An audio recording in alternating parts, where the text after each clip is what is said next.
Soleman Diabate এবং এনামুল গাজীর গোলে আবাহনী পুলিশ এফসিকে 2-0 গোলে হারিয়ে দিয়েছে। আর বাংলাদেশ ফুটবল লিগ 2025-26 সিজনের প্রথম জয়ের দেখা পাইছে আবাহনী। চতুর্থ ম্যাচে এসে ফাইনালি প্রথম জয়ের দেখা পাইছে আবাহনী। এর আগের 3টা ম্যাচে আবাহনী আমাদেরকে হতাশ করছে। 3 ম্যাচ থেকে আবাহনীর পয়েন্ট ছিল মাত্র 1, 2টা হার এবং 1টা ড্র। এই আবাহনীকে তো আসলে চিনাই যাইতেছিল না। আবাহনীর ভিতরে জয়ের ক্ষুধা নেই, আবাহনীর ভিতরে শিরোপা জেতার ক্ষুধা নেই। এই আবাহনীকে আসলে কোনোভাবে আমরা চিনতে পারতেছিলাম না যে আবাহনী আসলে কি চাইতেছে, কি ফুটবল খেলতেছে, কেন খেলতেছে। মাঠের ভিতরে কোনো টিম কেমিস্ট্রি নাই, কোনো টিম বন্ডিং নাই, কিচ্ছু ছিল না আবাহনীর মধ্যে। আজকে পুলিশ এফসির সাথে যখন আবাহনী মাঠে নামছে তখন আবাহনীর কিন্তু পাহাড়ের সম একটা প্রেশার ছিল। এই ম্যাচটা আবাহনীকে জিততেই হইতো এবং আবাহনী সুলভ খেলাটা খেলছে। আবাহনী পুলিশ এফসিকে 2-0 গোলে হারাইছে, যেখানে স্কোর করছে সোলেমান দিয়াবাতে পেনাল্টি থেকে গোল করছে।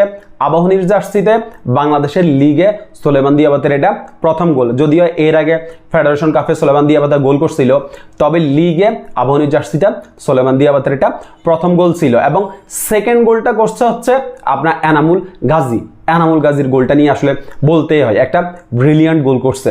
বলিতে আসলে যেইভাবে এনামুল গাজী ফিনিশ করছে ভাই, আউটস্ট্যান্ডিং।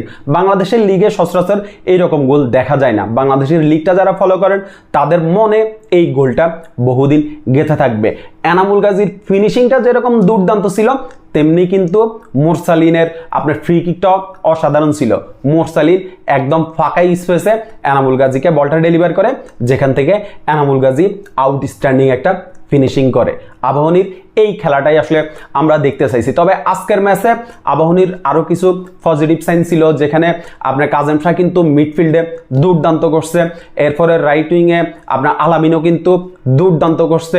3 ম্যান ব্যাকলাইন নিয়ে হচ্ছে আজকে আমাদের মাস্টার মাইন্ড মারুফুল হক তার ট্যাকটিক সাজাইছে এবং মোটামুটি সফল বলা চলে। ইয়াসিন, এরপর হচ্ছে আপনার বাবলু ভাই, সবাই কিন্তু আজকে দুর্দান্ত ছিল। মিতুল মার্মার কাছ থেকেও আমরা ভালো কিছু সেভ দেখছি। একটা টিম গেম ছিল, টিম গেমের কারণে আবাহনী দুর্দান্ত একটা জয় পাইছে। এখন এই জয়ের দ্বারাটা আসলে আবাহনীকে ধরে রাখতে হবে। লিগে 4টা ম্যাচ চলে গেছে, সামনে আর 14টা ম্যাচ আছে।